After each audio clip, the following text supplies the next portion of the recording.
학생들의 영어 실력 정확하게 파악할 수 있을까요? 중소형 공부방부터 어학원 그리고 대형 학원까지 영어 실력을 정확하게 파악하기 위해 넬트를 활용하고 있습니다. 유일무이하게 한국교육과정 기반으로 영역별 영어 실력을 정확하게 측정하고 분석까지 해주는 온라인 영어 레벨 테스트 넬트. 지금부터 자세히 알려드릴게요.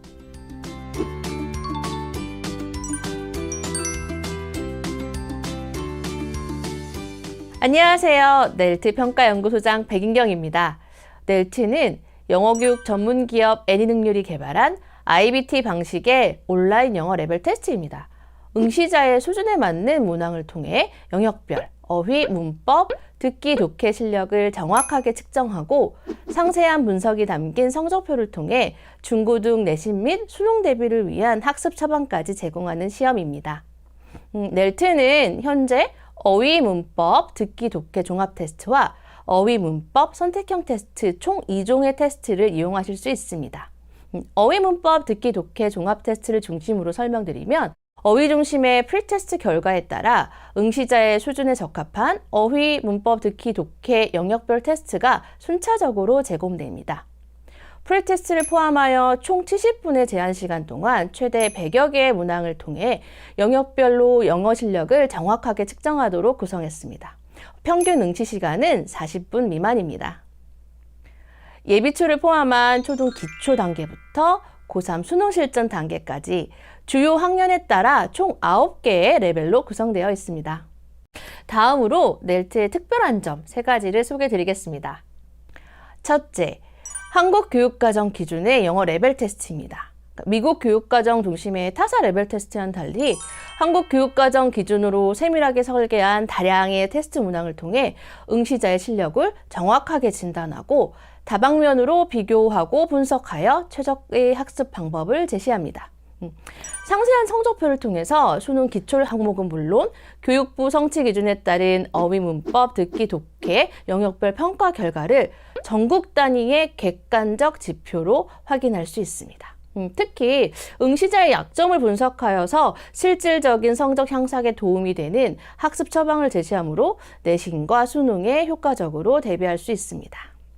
둘째, IBT 방식으로 PC나 태블릿을 이용해서 언제 어디서든 손쉽게 응시할 수 있고요. 테스트 종료 후에 바로 성적 결과를 온라인으로 확인할 수 있어서 매우 편리합니다. 또한 문항 반응형 테스트로서 프리테스트 결과에 따라 응시자 수준에 적합한 영역별 문제가 출제되니까요.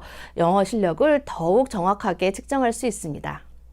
셋째, 점유율 1위의 영어 교과서를 만드는 애니능률이 만들었기에 더욱 믿을 수 있는 테스트입니다.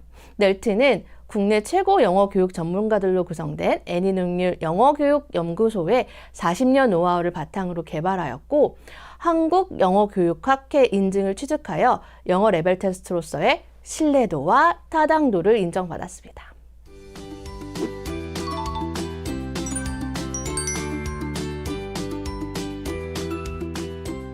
넬트는 가장 기본이 되는 상세 성적표부터 요약 성적표, 누적 성적표까지 다양한 형태의 성적표를 제공합니다. 상세 성적표는 총 19페이지 분량으로 응시자의 종합 레벨 수준과 동학년 대비 정보, 영역별 세부 평가 결과 수준 등을 다양한 지표로 설명하며 약점 분석에 따른 학습 처방까지 제공합니다. 요약 성적표는 상세 성적표의 가장 중요한 정보를 한 페이지에 담아 보여줍니다. 학생의 성적 결과를 한눈에 보고 싶거나 아니면 학부모님께 성적 결과의 핵심만 공유하고 싶을 때 활용하시면 좋습니다. 학생이 넬트를 2회 이상 응시한 경우 누적 성적표를 통해 실력 변화 추이를 한눈에 보실 수 있습니다. 영역별 응시 결과를 주요 지수 기준으로 보여주는데요. 이렇게 회차별 결과를 누적으로 확인하실 수 있습니다. 단, 누적 성적표를 활용하고 싶으시다면 응시할 때 응시자의 이름, 성별, 출생연도, 거주지 등의 응시자 정보가 일치해야 하므로 애니튜터 사이트에서 응시 정보를 최초로 등록하실 때 꼭 정확한 정보를 확인해 주세요. 지금부터 상세 성적표 기준으로 성적표 해석 방법을 알려드리겠습니다. 성적표의 종합 부분에 가장 중요한 정보들이 제시되어 있습니다.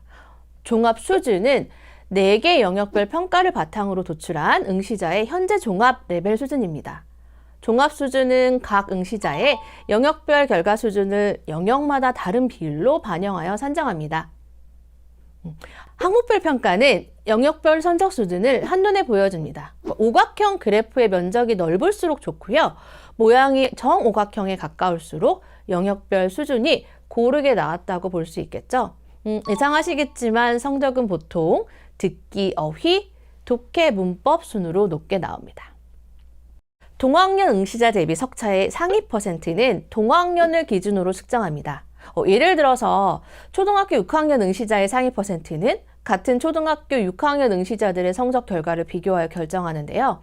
쉽게 얘기해서 초등학교 6학년 학생이 100명이라고 가정할 때 해당 응시자가 몇 등이냐 하는 의미입니다.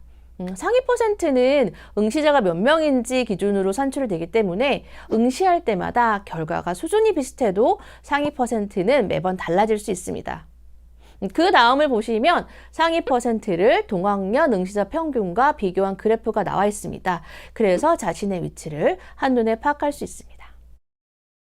동학년 대비 소요시간 비교 부분은요. 나의 소요시간과 동학년 대비 평균 시간을 비교하여서 막대 그래프로 보여주고 있습니다. 그러니까 이때 혹시라도 동학년 대비 소요시간이 너무 짧다. 그러면 응시자가 테스트를 제대로 치렀는지 확인할 필요가 있습니다.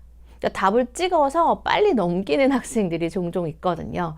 따라서 응시자의 성적이 예상보다 낮게 나왔다면 응시 소요 시간을 먼저 확인해 보시는 걸 추천드립니다. 그리고 시간을 보면 보통 응시자의 성격도 파악할 수 있습니다. 예를 들어서 평소 실력보다 좀 낮게 나왔다 그랬는데 굉장히 빨리 푼 경우 있거든요. 그럴 때 성격이 급하고 실수가 잦은 친구일 확률이 높습니다. 이제 영역별로 결과 해석을 보시겠습니다. 영역별로 성적표의 기본 구성은 비슷합니다. 응시 정보에서는 시험의 난이도와 점수를 확인할 수 있습니다. 종종 선생님들께서 저에게 좀 이런 질문을 하세요. 제가 가르치는 학생들의 성적표를 비교해 보니까 점수가 높은 학생이 상위 퍼센트가 낮고 점수가 낮은 학생이 상위 퍼센트가 높은 경우가 있었다. 이거는 왜 그런 건가요? 하시는데요. 그러니까 이는 두 학생의 응시 레벨이 다르기 때문입니다. 그러니까 예를 들어서 어휘 영역에서 중학교 2학년에 A, B 학생이 있었어요. A 학생이 응시 레벨이 V4에 85점을 맞았고 B 학생은 응시 레벨이 V5에 75점을 맞았다면 일반적으로 점수가 높은 A 학생의 결과가 더 좋고 상위 퍼센트가 높을 거다라고 생각하기 쉽지만 그렇지 않습니다. 왜냐하면 B 학생이 더 높은 레벨의 테스트를 치렀기 때문이죠. 그러니까 넬트는 파트 1의 프리테스트 성적에 따라서 응시자의 수준에 맞는 테스트를 영역별로 치르게 됩니다. 같은 학년이라도 영역별로 응시 레벨이 다를 수 있고요. 그 결과에 따라서 영역별 수준이 결정됩니다. 때문에 가장 중요한 건 영역별 결과 수준입니다. 점수는 참고사항일 뿐이고요. 절대적인 수치가 아니라는 점 꼭 기억해 주세요. 어휘 영역의 경우에 보시는 것처럼 응시자의 어휘 사이즈를 포함해 교육과정 필수 어휘와 수능 기출 어휘를 얼마나 알고 있는지를 보여줍니다. 어휘 사이즈의 경우에는요. 내신이나 수능을 위해 약 6,000개의 어휘, 이 경우는 개별 어휘가 아니라 파생형 정도가 합쳐진 어휘 패밀리의 기준으로 생각하시면 되고 실제로는 최소 2만 개 정도의 개별 어휘에 해당하는데요. 이것을 기준으로 응시자가 어느 정도 알고 있는지를 보여줍니다. 참고로 교육부 지정 어휘는 초등 800개를 포함한 총 3,000개입니다. 그리고 동학년 대비 나의 실력 비교 그래프를 확인하실 수 있습니다. 그 뒤에 총평 및 각 역량 비교, 그 다음 평가 항목별 역량 비교 결과가 제시됩니다. 문법 영역도 구성은 비슷합니다. 넬트 성적표에서 선생님들이 많이 활용하시는 부분 중에 하나가 바로 이 문법 항목별 세부 역량인데요. 보시는 것처럼 응시자가 어떤 문법 항목을 모르는지를 바로 확인하실 수 있고요. 선생님들께서는 이 부분을 앞으로 학습 지도에 활용하실 수 있는데요. 제가 만난 한 원장님은 그 각 학생이 틀린 문법 항목을 다 모아서 개념을 다시 한번 설명을 해주시고 그리고 학생마다 개별 숙제를 내주시더라고요. 그러니까 이렇게 하니까 학부모님도 우리 아이가 개별적으로 케어를 받고 있다라고 하면서 만족하고 또 학생도 본인이 잘 모르는 부분을 학습하니까 더 열심히 하는 효과가 있었다고 합니다. 그리고 이 부분의 결과를 보시면 응시자의 문법 기본기가 얼마나 잘 잡혀 있는지도 확인할 수 있습니다. 기본기가 잘 잡혀 있다면 앞부분에 쉬운 걸 맞고 뒷부분에 어려운 걸 틀려야겠죠. 그리고 선생님들 중에서 문법 영역이 좀 어렵다 얘기하시는 분들도 계세요. 그러니까 아무래도 문법 영역은 정확성을 측정하는 성격이 강하기 때문에 원래도 4가지 영역 중에서 가장 어렵게 느낄 수 있습니다. 그리고 넬트 문법 영역이 다양한 문법 항목을 종합적으로 테스트하다 보니까요. 더욱 체감적으로 좀 어렵게 느껴질 수 있어요. 그러니까 응시자의 문법 실력이 중학교 2학년이라면 해당 학년의 문법 항목을 최소한 70% 이상은 알고 있어야 그 결과 수준을 받을 수 있습니다. 특히 내신형 문법 문제를 한 번도 안 풀어본 학생들은 예를 들어서 어법상 틀린 문항을 고르시오와 같은 지시문 자체를 어려워할 수도 있거든요. 그래서 문법 영역은 문법서를 한 번은 공부한 학생들이 아무래도 좀 더 정확한 정석 결과가 나옵니다. 그래도 내신형 문법을 전혀 공부하지 않았더라도 기본 영어 실력으로 얼마든지 문항을 풀 수 있으니까 이런 경우에는 문법 성적을 보실 때 해당 학생이 문법서를 학습한 적이 없다. 이 점을 감안하고 결과를 해석하시면 됩니다. 듣기 영역도 구성은 동일하고요. 수준, 석차, 그리고 내신이나 수능 점수 관련 예상 지수가 있습니다. 선생님들께서 듣기는 좀 쉬운 거 아닌가요? 라고 하는 의견도 주시는데요. 듣기의 경우에는 교육과정 내 듣기 수준 자체가 높지 않습니다. 수능 듣기 정답률만 생각하셔도 이해되실 거예요. 따라서 듣기 영역은 본인 학년보다 하나나 2개 상위 학년이 동학년 평균이라고 보시면 됩니다. 독해 영역도 같은 구성인데요. 수준, 석차, 그리고 내신이나 수능 점수 관련된 예상 지수가 있습니다. 보통 독해 평가 유형을 보시면요. 대의나 세부 영역의 정답률이 상대적으로 높고 논리나 추론 유형의 정답률이 상대적으로 낮습니다. 학습 처방도 영역별로 제공하고 있는데요. 각 영역의 구성은 거의 비슷합니다. 동학년 대비 응시자의 수준을 비교하고 이후 평가 항목별 학습 처방을 제공하는데요. 문법의 경우는 보시는 것처럼 응시자가 잘 모르거나 학습이 더 필요한 문법 항목을 요약해서 보여줍니다.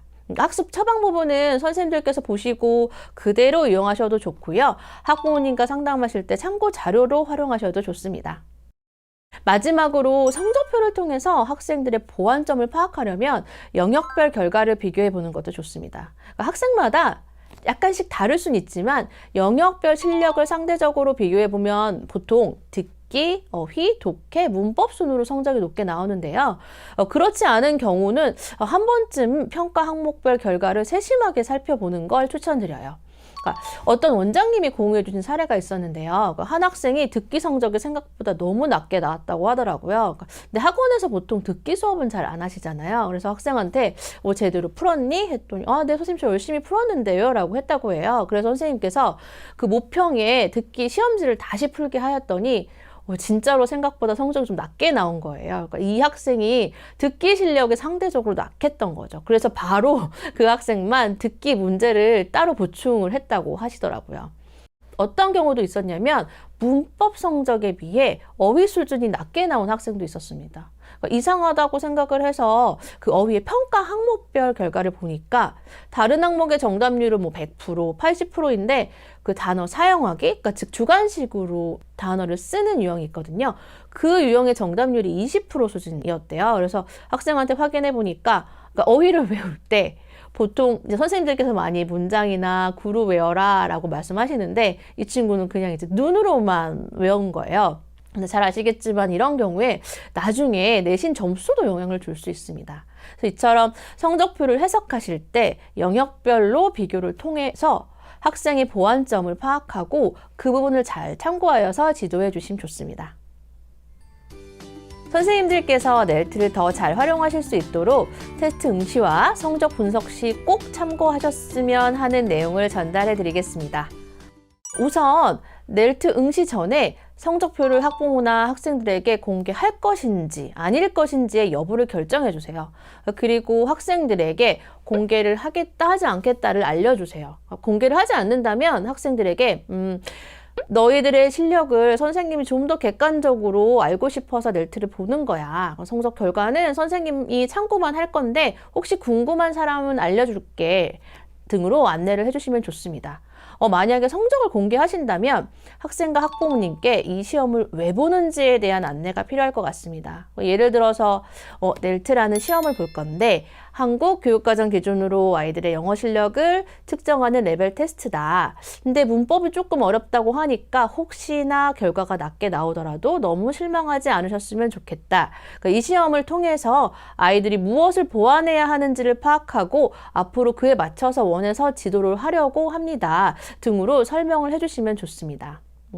성적 결과가 예상이랑 비슷하게 나올 수도 있지만 기대보다 낮게 나오면 사실 참 난감할 수 있습니다. 따라서 테스트 응시 전에 성적표 공개 여부와 그리고 사전 안내를 통해서 왜 넬트를 응시해야 하는지에 대한 설명을 해주시는 걸 권장합니다.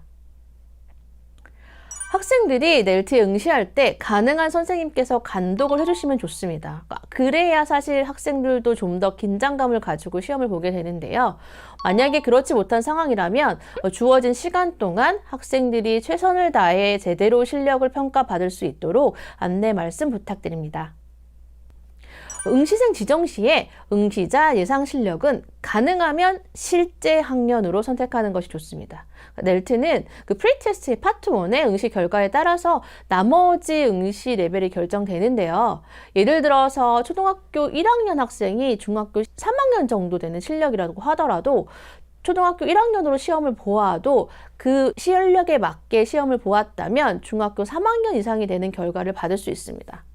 참고로 예상 실력을 잘못 입력했더라도 응시생의 수준에 맞는 문항을 응시하게 되니까 염려하지 않으셔도 됩니다. 넬트는 테스트 이어풀기나 누적 성적표 같은 누적 데이터 관리가 중요하기 때문에 응시자의 이름이나 성별, 출생 연도 등의 정보는 한 번 등록하면 원칙적으로 수정이 불가능하도록 되어 있습니다. 따라서 선생님들께서 응시자 정보를 처음에 최초 입력 시에 정확한 정보를 입력하셨는지 꼭 확인 부탁드립니다. 넬트 응시 중에 여러 이유로 시험이 중단될 수 있습니다. 예를 들어서 와이파이가 갑자기 끊긴다던가 학생들이 문제를 못 들었어요 하고 그냥 끊어질 수 있거든요. 그런 경우에는 당황하지 마시고 그냥 다시 이어풀기를 하면 됩니다. 넬트는 마지막에 정답을 입력한 응시 문항까지가 저장이 되고요. 그 다음부터는 이어풀기가 가능합니다. 답안을 수정하거나 확인하는 등의 목적으로 문항을 이동하고 싶은 경우 있습니다. 그럴 경우는 테스트 화면 오른쪽 상단의 내비게이터를 통해서 문항 간 이동이 가능하니까요. 참고해 주시고 단 듣기의 경우에는 12번까지 모든 문항을 풀고 난 뒤에만 이동이 가능합니다. 학생의 응시 완료 후에 애니튜터 사이트의 스마트 클래스 넬트 메뉴에 응시자 목록에서 보시면 상세, 요약, 누적 성적표를 곧바로 확인할 수 있습니다. 단 학생은 성적표를 바로 확인할 수는 없고요. 선생님께서 성적 열람 권한을 주어야만 성적표를 볼 수 있다는 점 기억해 주세요. 이것은 선생님께 먼저 응시 결과를 확인하시고 학생이나 학부모 상담을 준비할 수 있도록 선생님께 주도권을 드리기 위한 조치입니다. 모든 성적표는요, 곧바로 프린트 하실 수 있고, PDF 파일로 다운로드도 하실 수 있고, 그리고 성적표의 화면에 그 링크 복사 기능을 통해서 카톡이나 문자로 손쉽게 전달하실 수도 있습니다. 다음으로 상담 전에 학생의 성적 결과를 분석하실 때 참고하실 만한 사항을 알려드리겠습니다. 성적 결과가 선생님 예상보다 낮을 때는 먼저 학생이 테스트를 제대로 치렀는지 확인이 필요합니다. 시험 소요 시간을 확인하시고요. 보시면서 학생이 충분한 시간을 갖고 제대로 문항을 풀었는지 꼭 확인해 주세요. 그리고 학생에게도 응시를 제대로 하였는지 한번 확인해 주시고요. 가끔 답을 찍어서 빨리 넘기는 학생들이 있거든요. 그런 경우에는 실력을 제대로 진단하기 어렵습니다. 그리고 그런 경우에는 가능하면 재응시를 하는 것을 권장합니다. 만약에 모든 문항을 제대로 풀었다, 그래도 결과가 낮다면 그 결과가 학생의 진짜 실력일 확률이 높습니다. 이런 경우는 학생에게 어떤 부분이 부족한지를 충분히 설명해 주시고요. 추후에 그 부분을 어떻게 보완할지에 대한 학습 계획도 나누면서 학생의 응시 결과를 좀 긍정적으로 받아들일 수 있도록 지도해 주시면 좋습니다. 성적 결과가 선생님 예상보다 많이 높을 때는 가능한 한 번 더 응시하시는 걸 권장합니다. 넬트의 응시 목적이 높은 수준을 받는 것이 아니라 학생의 실력을 정확하게 측정하고 보완점을 파악하여서 앞으로 학습을 효과적으로 지도하는 데 있습니다. 따라서 지금의 성적 결과가 높은 것보다 무엇이 부족한지를 파악하는 것이 더 중요합니다. 비슷한 시기에 2회 이상을 응시하였는데 결과가 다르다. 이런 경우는 먼저 응시생에게 2번의 시험을 모두 제대로 응시하였는지 확인이 필요하고요. 응시생이 2번 모두 제대로 응시를 잘 하였다라면 더 낮게 나온 성적 결과가 응시생의 진짜 실력일 확률이 높습니다. 그리고 결과의 차이가 좀 크다라고 하면 이 학생의 경우는 기본기를 다시 한번 확인해 볼 필요가 있습니다. 그 밖에도 선생님들께서 성적표 관련해서 많이 궁금해하시는 사항들이 있는데요. 그 중에 하나가 넬트 성적 결과를 AR 지수나 렉사일과는 비교해 주실 수 없나요? 하는 부분이에요. 근데 아시다시피 평가 방식이 다르기 때문에 절대적인 비교는 어렵고요. AR 지수나 렉사일 같은 경우는 영어 텍스트를 읽고 이해하는 능력을 평가하는 건데 읽고 이해하는 것과 문제를 푸는 역량은 사실 좀 다른 부분입니다. 그런데 저희가 그 SR 테스트를 정기적으로 치르는 학원에서 넬트를 치르는 학원이 있는데요. 그 학원의 후기를 참고해서 좀 소개를 드리면 그 학생들의 그 지휘지수, 보통 AR 지수라고 생각하는 그 지휘지수와 넬트의 결과가 거의 일치했다고 하시더라고요. 그 지휘지수의 1점대 학생이 넬트의 종합점수 레벨의 1과 2 사이고 지휘지수가 2점대 후반은 레벨의 한 3 정도 나오는 등의 그 연계성을 보여줬다고 하더라고요. 그래서 우리 원장님은 넬트의 결과를 더 믿을 수 있다고 하셨습니다. 마지막으로 선생님들께 꼭 드리고 싶은 말씀이 있습니다. 세상에 완벽한 테스트는 없다고 생각합니다. 많은 테스트 중에서 우리 학생들에게 어떤 테스트가 필요한지를 선생님께서 잘 판단하시고 제대로 활용해 주시는 것이 무엇보다 중요한 게 아닐까 생각을 하고요. 현장에서 여러 테스트를 병행하실 수도 있고요. 그 중에서도 넬트를 응시하는 가장 큰 이유는 현재 응시자의 정확한 실력과 무엇이 부족한지를 아는 데 있습니다. 물론 성적이 잘 나오면 매우 좋지만 생각보다 낮게 나오더라도 무엇이 부족한지를 알게 되는 것이 더 의미가 있다고 생각을 합니다. 선생님께서 학생이나 학부모님과 상담하실 때도 지금의 결과 수준과 함께 앞으로 어떻게 노력하고 발전할 수 있는지를 꼭 얘기해 주셨으면 좋겠습니다.